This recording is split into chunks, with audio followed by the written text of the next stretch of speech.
Poison Pen? Oh, okay. Well, then I'll introduce myself first. I'm Margaret Peterson, the owner of the Poison Pen, and I'm thrilled to have two of my favorite authors here this evening. I'll let you guess which one is Margaret. However, before we start, because this is a very sentimental evening for, I think, for Kent and for me, and certainly for Margaret, because 20 books ago, she wrote a book called The Eagle Catcher, and it lives on in legend. Margaret was just reminding us, the University of Colorado printed The Eagle Catcher. They printed 1,000 copies, and we bought half. And another bookstore in Colorado bought the other half. So when Margaret set herself up to go on tour, there weren't any books. But it was an enormous success. She didn't come to sign that one here, but she signed them in Colorado, and then we've been together for 19 of the Wind River Reservation and 2 other books. So it's been a long time. So in honor of that, I have brought Margaret roses.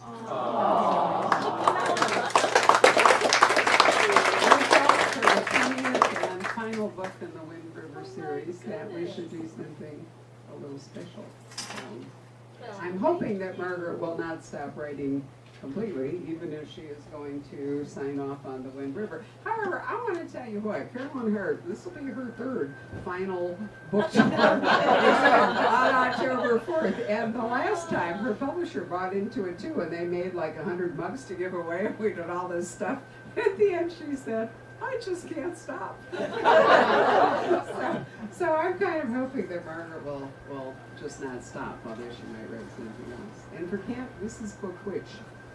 Number 15 in the Corporal Connors. Yeah, but you've written other books besides. So total number 17. Actually number 18. It's 18, isn't but it? No, it's 17. There is an 18th which you and nobody else also will never see. Oh, okay. But what about your 10,000 stories and what? You don't count those? Well, let's see. There is that. If you didn't see it on your way in, there is just an absolutely lovely collection of my short stories and my essays put out by ASAP publication with an inordinate number of absolutely gorgeous illustrations to go along with. It's called, what is it called? 10,000 Lakes. Tales from the North Country. Yeah, Tales from the I have North so Country. many books, I can't remember them all. Well, and I think we're down to 3 copies, but there's one right there. Why don't you show it? Because it really is Isn't that lovely? Yeah. That's just the beginning. Inside are these stunning illustrations done by a very talented guy named Phil Barnes. Right. And it's a very small press, and they only do a very few number of books, and they don't reprint them. Margaret has had several books, and your Arapaho Commandment books were all published by ASAP Press, weren't they? Yes, they were, and they become highly collectible, and they really go up in price on, I mean, I'm not telling you to ever sell it, but, you know, on the internet, someday. Right. So we weren't even counting those in your total number of books. You know, it's easy to forget about, you know, some of these, I don't want to call them peripheral, but extra publications, you know, if you added it all into the total. I was looking the other day at the total number of books written by Robert B. Parker, who's still writing, even though he's dead. And you know, it's just amazing. Gives the word ghostwriter a whole new It really does, and yet, you know, I'm so fond of Ace and Robert and Reed, and I all think they're doing an interesting job, so there we go. Anyway, we're here tonight to talk about these 2 books, one of which is called Winter's Child by Margaret, the other is called Manitou Canyon by Ken. And one of the things I wanted them both to talk about before we talk about their books specifically is they both make fabulous use of both weather and landscapes in their stories. I think that's one reason maybe most of us read them. So you guys make those main characters and certainly plot propellers. Plot propellers, That's a I good like one. that. Yeah. Okay. Okay. Yeah, you know, I write profoundly out of a sense of place. Profoundly out of a sense of place. When I teach writing, I try to get my students to understand that setting, that sense of place, is the most versatile character in the entire book. because it can be used in so many ways. It creates atmosphere, it presents challenges, it helps explain actions by the characters, because if you've done your job well, what people do ought to arise out of, the motivations ought to arise out of the place where the action is set. So I spend an enormous amount of time making sure that I get what I love is when a reader who's never been to Minnesota writes and tells me, oh, I feel like I've been there. It's so cold there, or it's this there. But what I love even more is when somebody from Minnesota says to me, you've nailed it. One of the greatest emails I ever got was from a woman who lived in Hawaii, and she said, Margaret, you make the Wind River Reservation sound more beautiful than Hawaii. Wow, that is awesome. But I think it is beautiful. It's beautiful in its own stark way. It's just wide open spaces and big sky, and it's enormous. So my characters, Father John and Vicky, they never go anywhere without looking at a minimum 40-45 minute drive. So it's as Kent said, the landscape, the place that you're writing about becomes a character, and offers a lot of challenges, a lot of conflict there between your two-legged characters and the place and the people who live there. So I've spent a lot of time there, and I got tons and tons of photographs that I've taken over the years. I have a big album that which goes back to the time before you put your photographs all on the computer. I started out way back when. But I have this album. They had computers back then? When I started, no. Are you kidding me? No. So anyway, I have this album, and I have all my photographs in it. It sits right on my desk, and I can just open it up whenever I'm writing about it. I can look and refresh my memory as to what it was.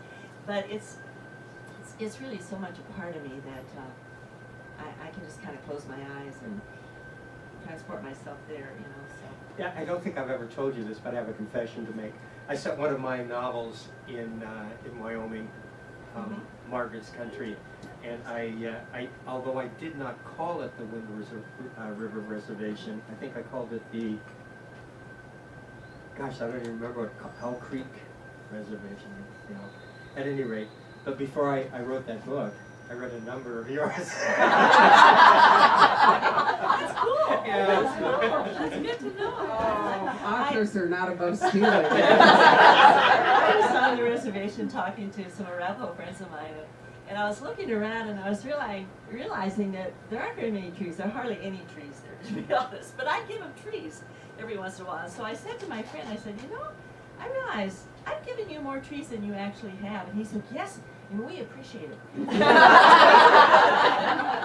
That's wonderful. Kim, the Boundary Waters, if I remember, second book, was there, or your third? Second book, Boundary wasn't it? Waters. The Boundary, and so in the Boundary Waters, not only is that landscape and its remoteness and the fact that, it is a boundary with Canada and all the rest of it, but the weather really plays into it because you're so vulnerable there. You come, in this book, Manitou Canyon, back again to the Boundary Waters and back again to terrible weather. Yeah, Minnesota and terrible weather, they kind of go together.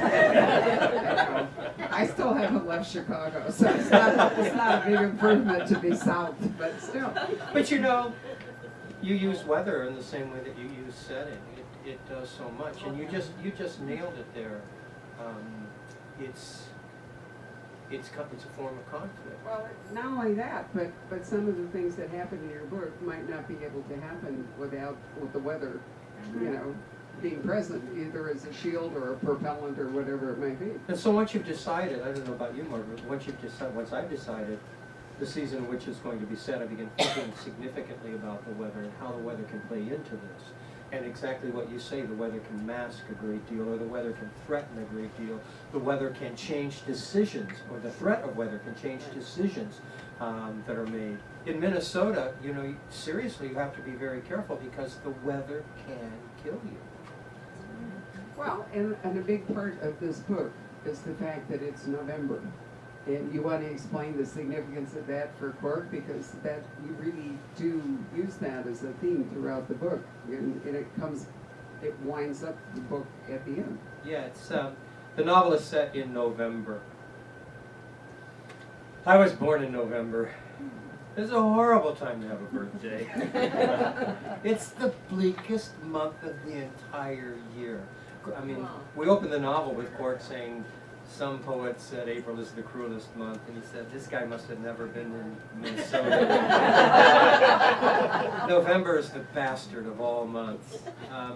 So it's a bleak time for Cork, not just because in Minnesota in November the skies are relentlessly gray, but it's a month in which he has experienced significant death. His father died on the first day of November when Cork was 14 years old, 13 years old. His wife was killed in November. He lost his best friend to violence in November. And in this book, his daughter is planning to marry in November, and it simply baffles Cork. And so a lot of what he's doing in Manitou Canyon is working with the ghosts that continue to haunt him from the past, from these past Novembers. And a big question as you read it is he ever going to forgive himself or come to terms with the things that have happened to him? And you have themes like that in The Winter's Child, both in terms of the new protagonists, and certainly, since you're winding this up, Father John has to think about, his life. You say a very interesting thing in your dedication or your front. That little piece of poetry I wrote. Right. I wrote that.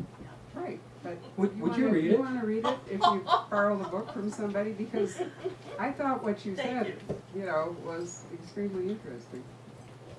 Thank you so much for loaning us the book. Where is it? Okay, I'm telling you, this is a disclaimer. I am not a poet, but I did write this. It just kind of came to me. This is at the beginning of the book.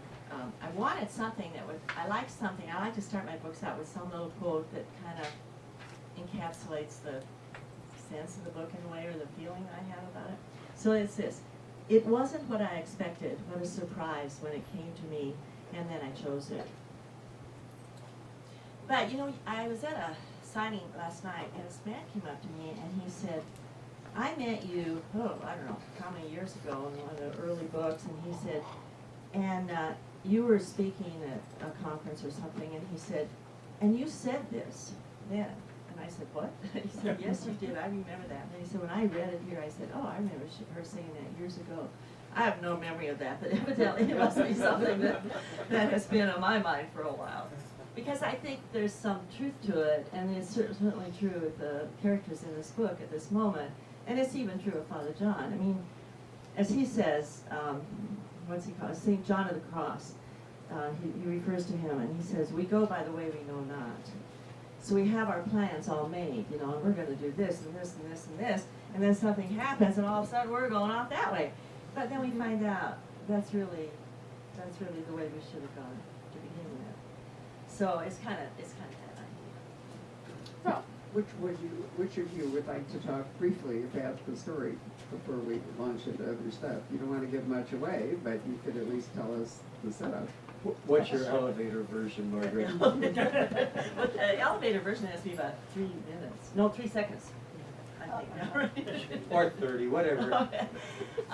It's really, and those of you who have read my books, you know that I love history, and so I'm always dealing with something in the Arapaho history and working it in with what's happening in the present day.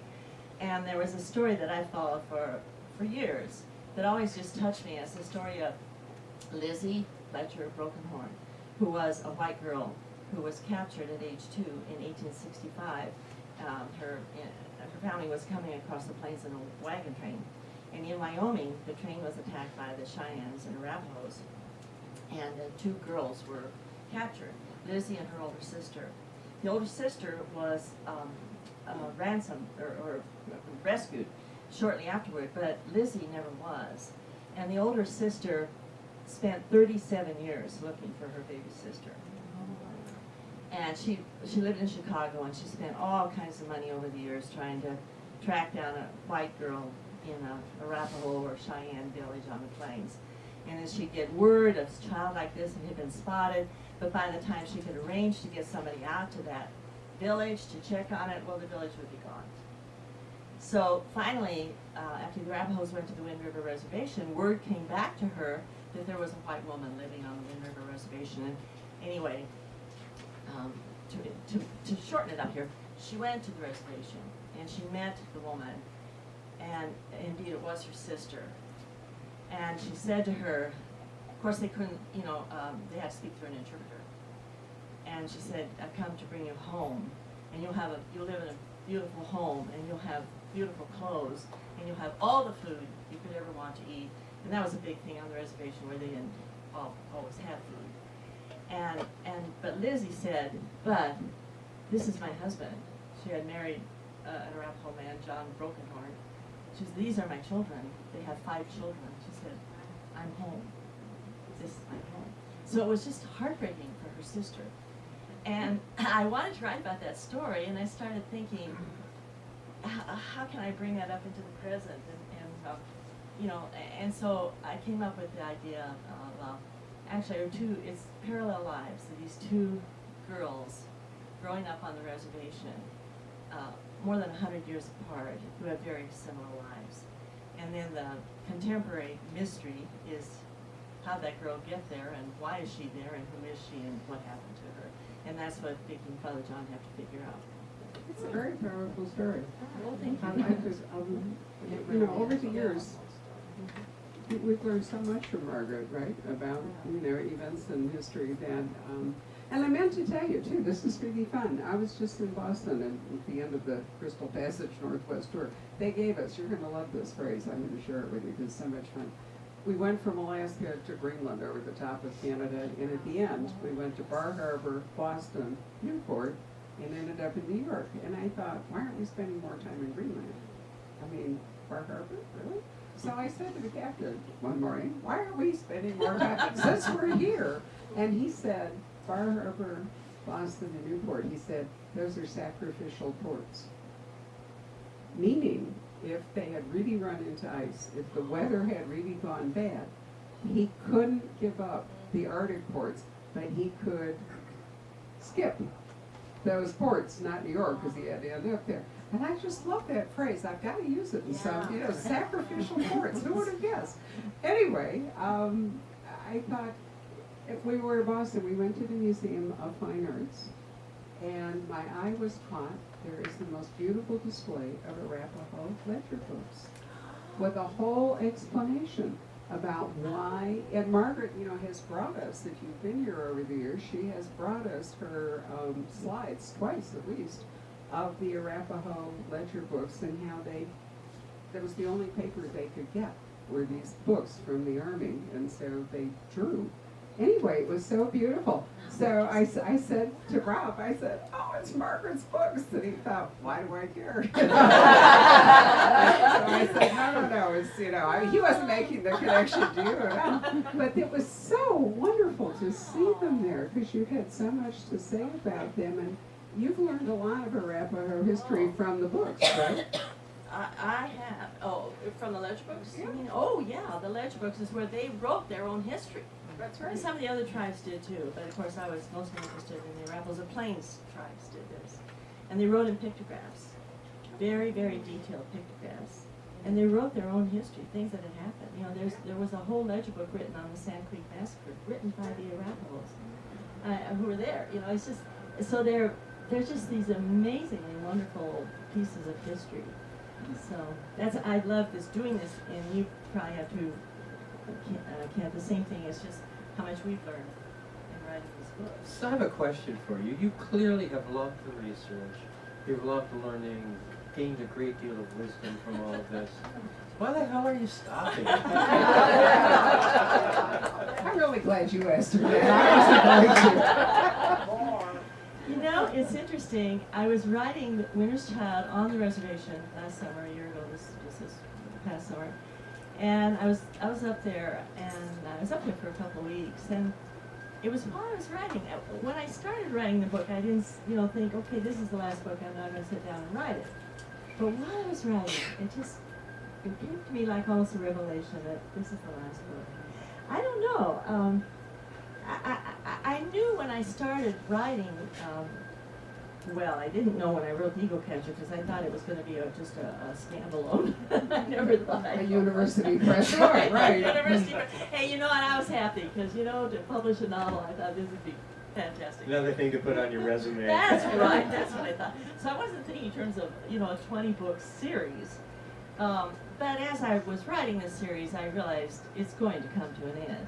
Everything has a natural ending, and I just felt this was it, and I felt it was just something that I knew it was just time to do. I don't know. It'd be interesting to see if you ever reach that point. I never thought. I mean, I didn't know it would come like this. I thought it'd be more rational. You know, I thought, okay, I'm going to write book 25 and that'll be the end. But it wasn't like that. It was just like it just came over me. It was like a gut feeling. I don't know. It's hard to Does explain. that preclude you writing other things now that Oh, we no, brought no, this no. subject up? No. You know what, Garrison Keillor, he announced this summer that he's retiring. And then he Again? said, yeah. Again. Well, right after, the second sentence was, but writers never stop writing. That's right. So. But you really like that the other character that, sorry, I'm going blank. Is she a journalist? Catherine McLeod, Catherine, the right. newspaper reporter in Denver. I really liked her. We had 2 books with her. And so she's a possibility I could go back to her because I feel like a lot I could still explore with that character. So I don't know. It'd be so interesting to find out There will be. where your path will lead from here. So, Kate, you've kind of come to a cycle. I felt like this book, you've sort of had a mini arc going on, and now at the end of this book, you put some things to rest, and then you're going to start off again, right? Yeah. Say right, because I don't want you to stop either. Yeah, I don't want to give anything away, but Cork has been suffering for a very long time. And finally... You've been incredibly cruel to him. Come on. You know, I only do it because readers enjoy that. I get no pleasure out of it whatsoever. So it's been an interesting, for the last many books, because Cork has experienced a great deal of loss. And he's had some difficulty dealing with that. And he has felt for a very long time as if he somehow has failed. His family, failed his friends. Cork, for those of you who aren't familiar with my series, there is an Ojibwe word that describes Cork, and the word is Ogijida. And it's often translated into English as warrior, but most of my friends on the res say a more appropriate definition is one who stands between evil and his people. And so Cork understands that this was what he was born to be, and he feels like he has failed in that, and so he's been struggling a great deal with these kinds of issues.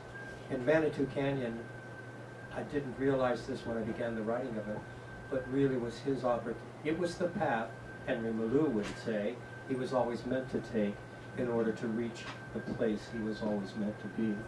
And at the end of Manitou Canyon, a new chapter in his life opened. A really great new chapter in his life. And that's what I'm working on right now, is that great new chapter. I'm writing a book now called Sulphur Springs. It's number 16 in the Cork O'Connor series. And it's set in southern Arizona for a variety of reasons, the desert of southern Arizona. And it begins a whole new chapter for Cork. And, oh God, I'm so loving the writing of this book. I get why you might step away, but I'm never going to step away. They're going to have to pry the pen out of my cold hand. They're just going to put your ashes in a niche in the coffee bar. It'll be Kent's Corner, or whatever this place So you can is. sprinkle in a little sugar and some of Kent's ashes and stir them around in the coffee.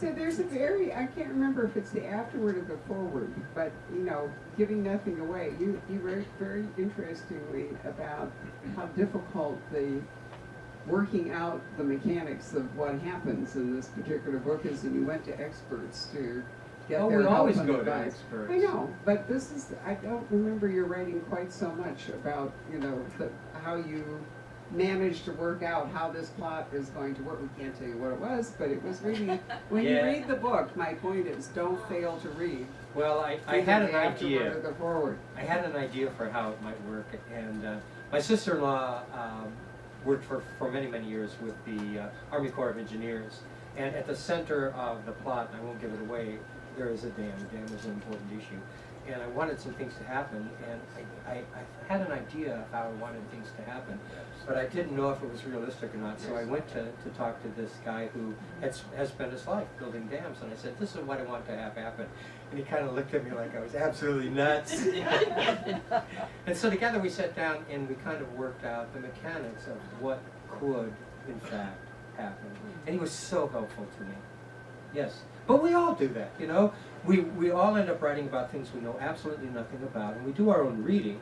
But then if you're going to do it right, you've got to go talk to the people who know, who really know the field. So that what I'm always gunning for is I want somebody who knows what I'm writing about, who really knows it, to say, yeah, it could happen, you know. If at least I get that out of them, I'm satisfied. Because we go to these experts and we say, just as you're saying, you say, this is what's going to happen. How do I make that happen? And they look at you, you know, what? Yeah.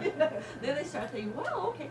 And then I've had some of them say to me, oh, this is so much fun because it's a new puzzle for them Right. to work out, something That's they right. haven't thought about before, you know, That's and right. they enjoy doing it. I have never had an expert turn me down, ever, ever, ever. Yeah, They just and not only love do they to not talk. turn you down, they really get into They it. do, Yeah. they really get into it. I wrote one book, and a mental patient was supposed to escape from this really highly secured facility. And I went down to look at the facility, and the guy who actually was in charge of the facility took me around, gave me the tour. And at the end, I looked the place over and went, oh my God, I have no idea how somebody could escape from this place. And he said, oh, I can tell you how.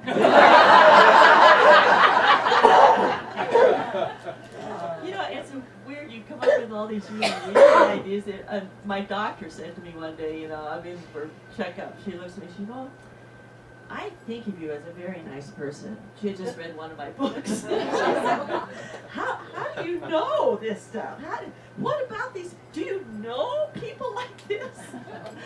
Well, no, but I make them up. You know, seriously, that's such a good point. Because what we do as storytellers, you know, we do our due diligence, we do our research, we do our reading, we talk to the people, but in the end, very often, we have to sink ourselves into the imagining of something we have not ourselves experienced, and find the words to bring it to readers so that it feels real to them as they're reading the story. I think that's the magic, part of the magic of storytelling. It is.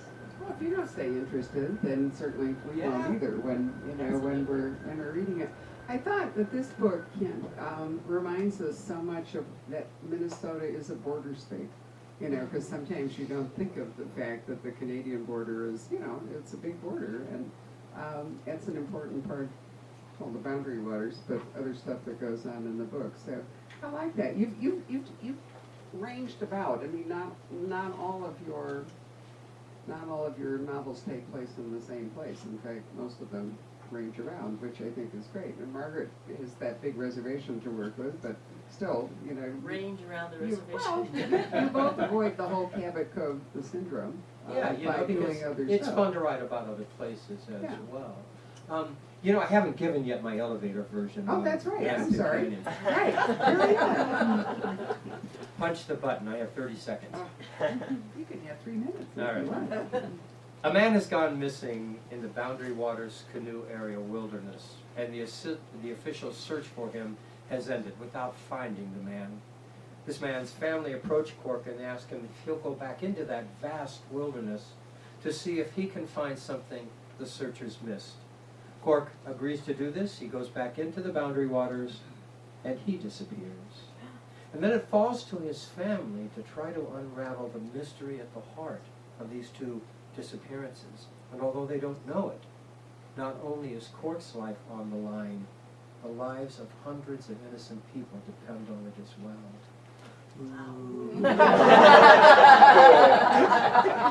So we just hit the top floor. So I did it. So Henry, wonderful Henry, who I think all of us really love that read the books.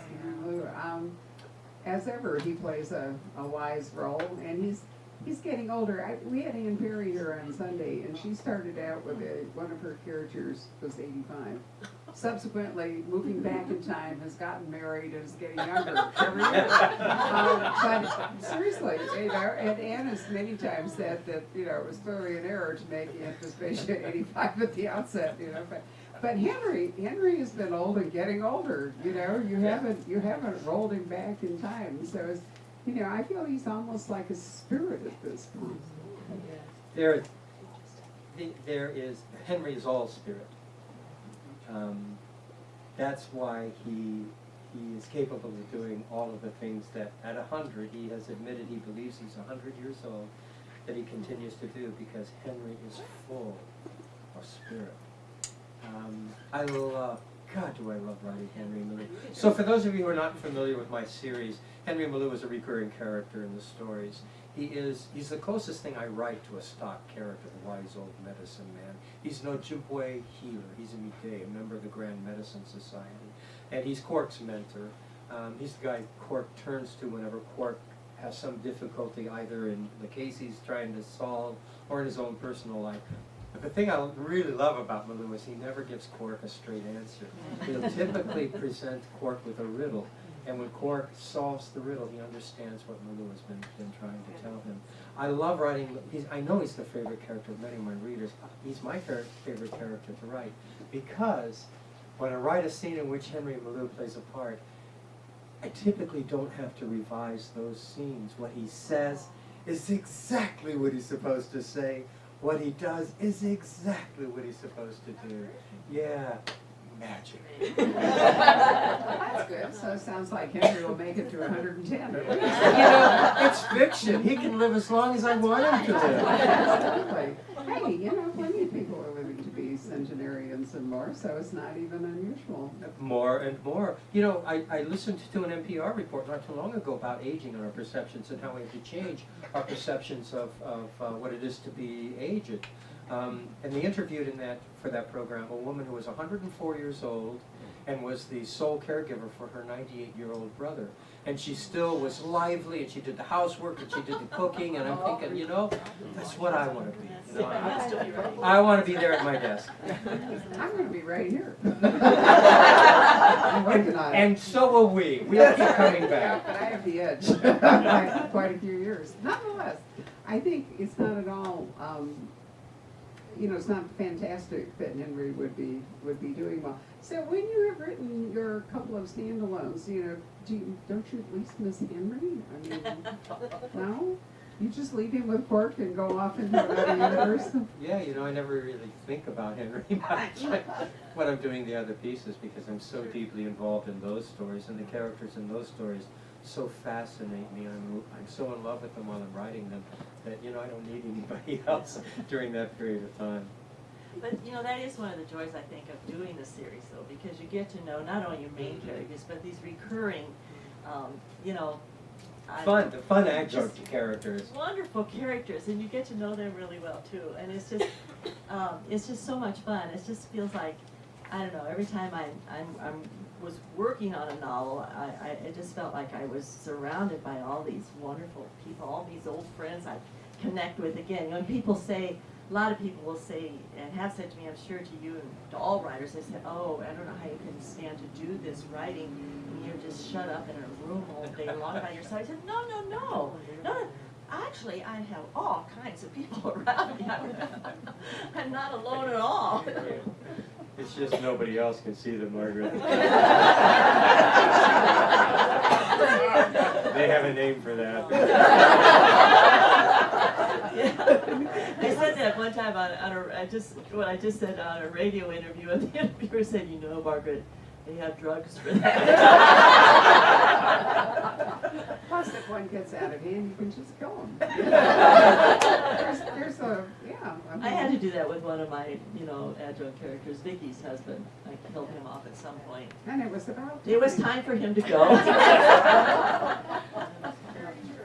I do think, while they're characters that you treasure and you want to keep, I think they're also characters that turn toxic or always were toxic or something, and part of your job is to get rid of them They at need some fun, point. yeah. Yeah. Into their I always liked Peter Bowen. I asked him one time, I said, why did so-and-so happen in your book? And he said, he was a bad man and he needed killing. Totally unapologetic about it.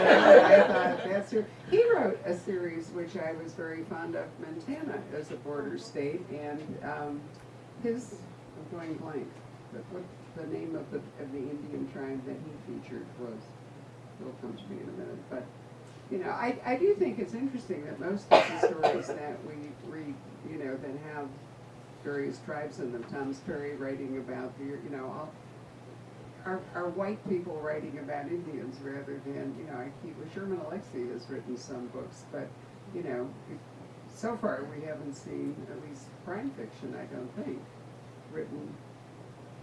I think we will, because we're seeing more and more I think so too. American Indians are writing. Yeah, Number James one. Dawes wrote about The Utes. right? But he and- was a white man writing about the Utes. so- Absolutely, and a long time ago, there was a woman named Jean something, whose name Oh, I yeah. cannot remember, wrote about the Cherokee, and, you know, so there have been many tribes that have had, you know, roles and chroniclers. You know, I don't know if this is true of other tribal affiliations, but there are lots of Ojibwe writers out there. Louise Erdrich comes readily to mind. Gerald Visner, Basil Johnson, Jim Northrup. But these are people most readers don't know about, but they've been writing for a very long time. But they're not writing crime fiction, that was I was restricting it to that. Well, Louise Erdrich, Just if you read The Roundhouse, Yeah. her Oh, okay. International Book Award winning Yeah. novel was a crime novel. So she's come to the dark side. Okay, we can. But yeah, and you know, all the way back to time. By the way, good news, I just got an advanced reading copy of Ann Hillerman's third book, and it publishes April 17th, and a long way away. They somehow think in New York that as we're moving into the busiest month, we're going to have like forever, that I have time to read a book that's publishing next In April. You know, it's almost depressing to get it, because there it sits, and I think, I can't possibly get to this, you know, until whatever. I think it's this weird kind of cruelty where they send stuff that there's no chance you could read it for months. Oh, but think of the anticipation. You know, sometimes it's a little like sex. The most interesting part is the climax.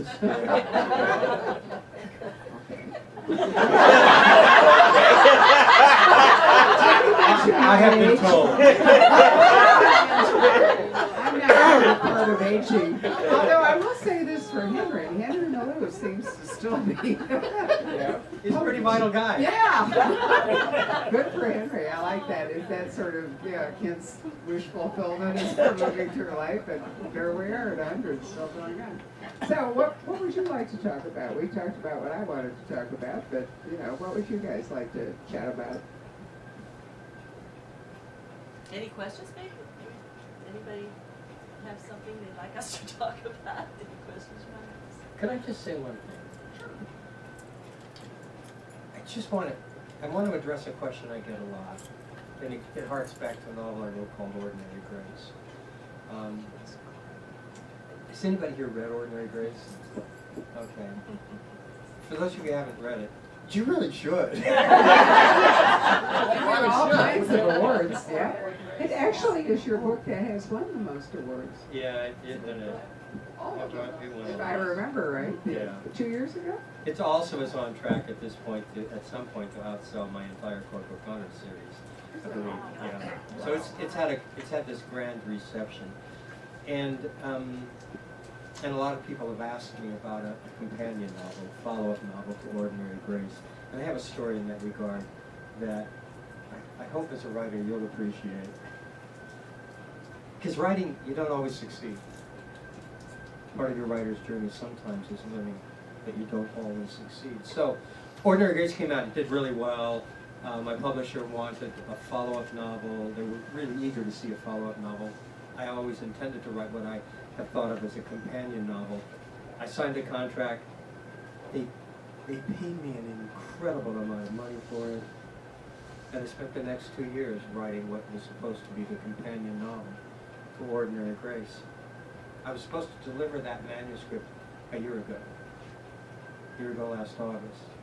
2 months before two months before that was to occur, I set up a meeting with my agent in Chicago to talk about revisions to that piece of writing, because there were problems with it. I knew it, she knew it. 2 days before I met with her, I sent her an email saying, when we get together, I don't want to talk about revisions to this piece. I want to talk about how we keep it from being published. Because it wasn't the story I'd imagined it might be. I didn't know how to make it that story. And frankly, at that point, I wasn't interested.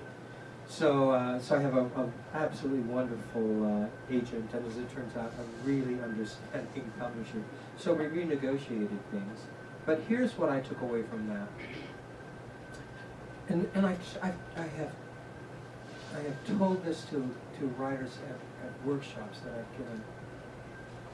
If you're a writer, I don't care whether you're writing in a genre, whether you're a mystery writer or a romance writer or a science fiction writer, or think of yourself as a literary writer, we all ought to think of ourselves as artists. And if we do that, what that means is we ought to always be trying to grow as artists. We ought to always be trying to push our limits. And if we're true to that, what that means is very often we're going to be out there walking in a dangerous edge. And if we do that, what that means is we're very often going to be risking a fall. I fell. Then the question I had to ask myself was, did I fail? And I have to tell you honestly, I have never looked at that as a failure. I've looked at it simply as another place I visited on this journey that I'm on as a writer. But the interesting, in the end, the most interesting part of all this for me was that once I let go of all of that expectation, that great weight off my shoulders, I saw the story I should have been writing. And so about 6 months ago, I began working on that manuscript. And this one was good. It really was good. So in 2018, those of you who enjoyed Manitou or enjoyed Ordinary Grace can anticipate that the companion novel, the novel that will be called This Tender Land, will be published. So you have to ask yourself if that would have been possible for you to reach that point where you could be writing this book that you know is the book you want. If you hadn't gone through all this, it's almost like clearing your throat. Get ready to write the book that you really knew that was the book you wanted to write. Henry Malou would say, yes, that was always meant to be part of my journey. That's right. But even more profoundly, could you have written Manitou Canyon, and could you have brought Cork to the place if you hadn't been there yourself recently? Do you know, I never thought about that, but there are certainly parallels. Well, thank you. Dr. Barbara. I'm the editor of this book. I'm really serious. You know, I have a feeling that if you hadn't gone through that, you wouldn't have been able to write this book for Cork, now that you said that. Yeah, because there was cleansing going on in my life. There's certainly cleansing at the end going on in Cork's life. And he has to forgive himself or recognize that he didn't fail, he just went to a different place. So you see what we Psychoanalysis. Yeah, huge, big, ongoing therapy session. Self-therapy here. I think writing is in part, you know, you have to put yourself in your books, and to do that, you have to be honest with yourself, or kid yourself, as the case may be, about what you're doing. I've had readers write me who are therapists, you know, who say, "Oh, I just love the advice that Father John gave you." I've used that. I love that. I'll tell you what I find really interesting is very often when I'm editing a book, you know, a first draft, and I'll be reading along, and so then I will write to the author and I'll say, so is this what you meant to say, or what did you mean here, or whatever, and then they give me a great answer, and I say, okay, so you actually knew. Why isn't it in the book? Yeah. It doesn't help us if it's only in your head. Why isn't it on the page? And I think part of the answer is that until I asked them that, they didn't really, you know, so, I mean, it's a very interesting process that your subconscious writes things that you may not even be aware that you're doing. Do you know, what you talked about is exactly what a good editor will help you do. I see this, could we focus more on this? Bring out this because this is what this, going, oh yeah, you're right. Well, other questions? Now we have this profound moment. Right? Who else would like to ask a question? Question for Margaret. So you focused on Wind River. If somebody was going to go through that area, is there a community or something that you'd say, stop here, see this, because it really shows you what it's like? Well, of course, the mission that I write about is actually there, and people like to go there, and it's a beautiful place, and the church is just beautiful. It's small, it's a chapel, but it's all decorated in Arapaho symbols, and it's beautiful. And there are communities in the summer. If you go there, almost every weekend they have powwows, and they're just wonderful. So you can just go on the internet and look up Northern Arapaho Nation, I think it's called, or something, and they have their calendar for all their events going on. But then, the Sacagawea's grave is there, and there are little communities, there are museums, small museums. And if you are planning a trip there, then if you go on my website, you can contact me. It tells how to do that, and we will send you a map of the place that's keyed to different things in the books where Father John and Vicki go. So. Great. Thank you. I'm having a profound thought, Yes. which is, you always had two limits with Father John. One is the church might not leave him there, and in fact, you reference that in most of the books, Right. that they don't get to stay in missions forever. And the other, of course, is the real improbability that he and Vicki are ever going to be able to work out anything. But maybe there's more to write about the Wind River that doesn't involve him. That's a possibility that you might circle back to, because I think their story, at some point had to come to an end. But that doesn't mean that other stories there necessarily have to come to an end, so and sort of see how it works out. Although it might be kind of hard to write about them without Father John and Vicki. I keep wondering, well, what are they doing while attack, You could have the bishop finally recall him to Milwaukee or whatever. Margaret, I can see a situation where a whole bunch of fan fiction people get together and they write a story on their own in which Father John and Vicki finally get together somehow.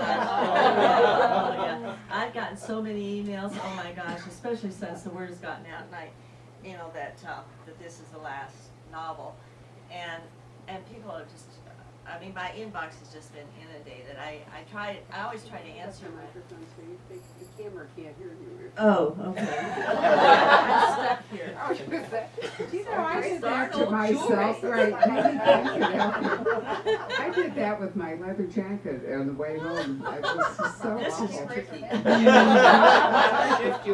Shift your microphone for the Okay, thank you. Oh, I can hold my hand out here.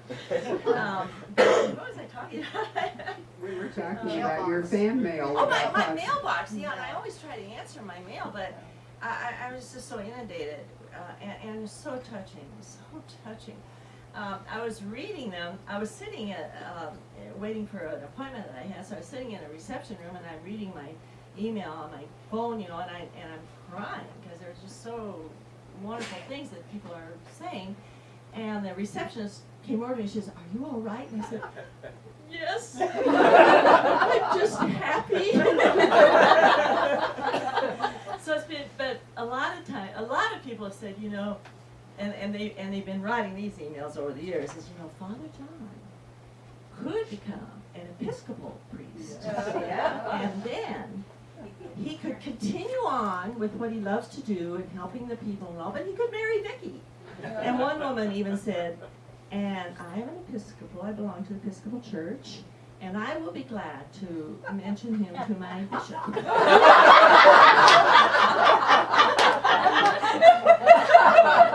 Boy, there's a tribute to the power of he's real.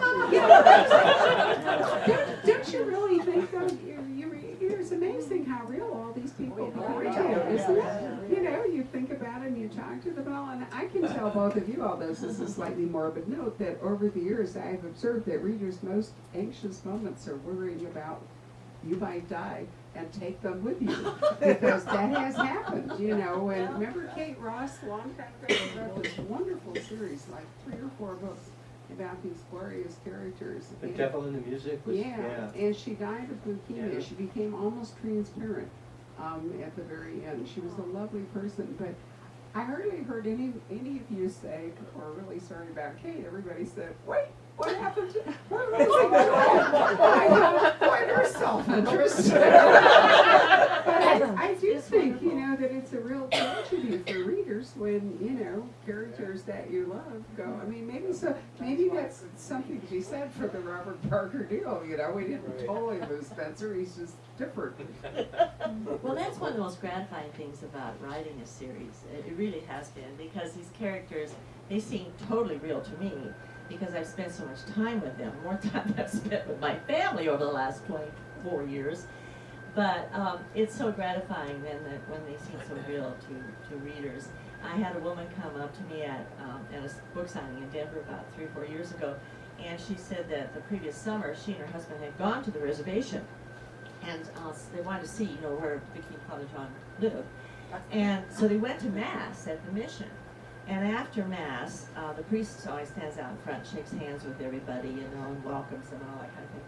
And so they shook hands with the priest, and she said to him, "Are you Father John?" And he said, well, he said, "No." He said, "I'm Father Bob."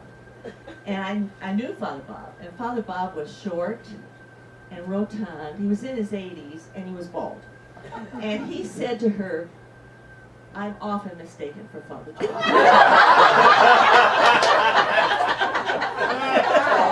The power of fiction is even greater than we knew. It's fun.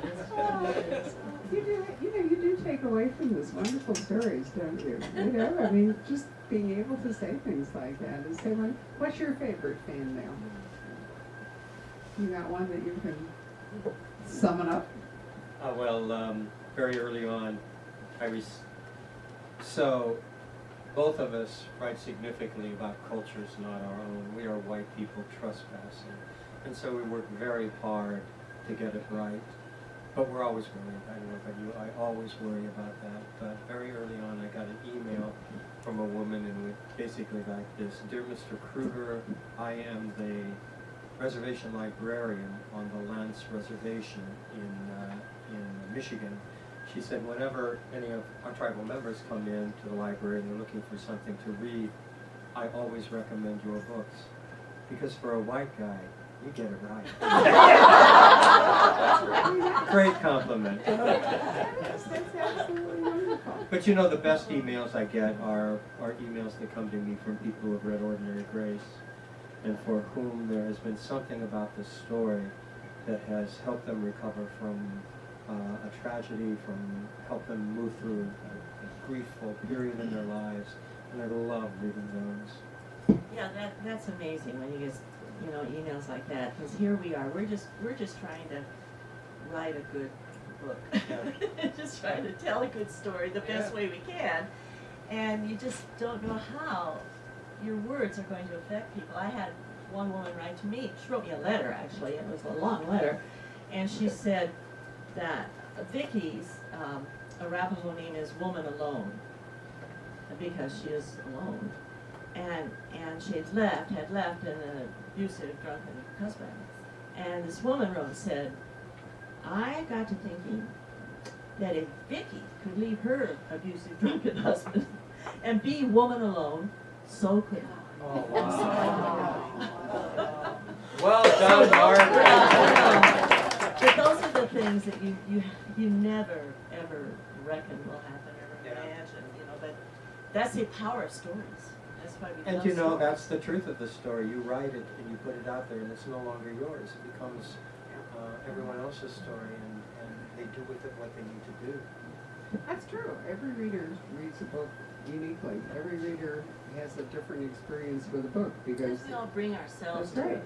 No, it's absolutely true. I also think when you read a book has a lot to do with how you react to it, and you know, sometimes you can go back and reread one. I have an embarrassing number of books that, you know, I keep thinking one day I will go back and reread them, despite the efforts of publishers to, you know, trap me in books not yet published. I keep thinking I'm going to read some of the books in my office, and yet I know that I won't read them the same way now that I read them way back. I was really excited. Francine Matthews, who you know well from Denver, sent me an email. One of my favorite authors wrote glorious Regency romances. I was brought up on them by my mother. Georgette Hare is her name. H-E-Y-E-R. Some people call her Hare, but her actual name is Hare. And she wrote some very good mysteries. She was married to a judge who helped her plot them out. But anyway, I mean, that was like the arc of my reading life. And Francine and Diana Gabaldon and Dana Stabenow and Lauren Watt, we're all nuts about, you know.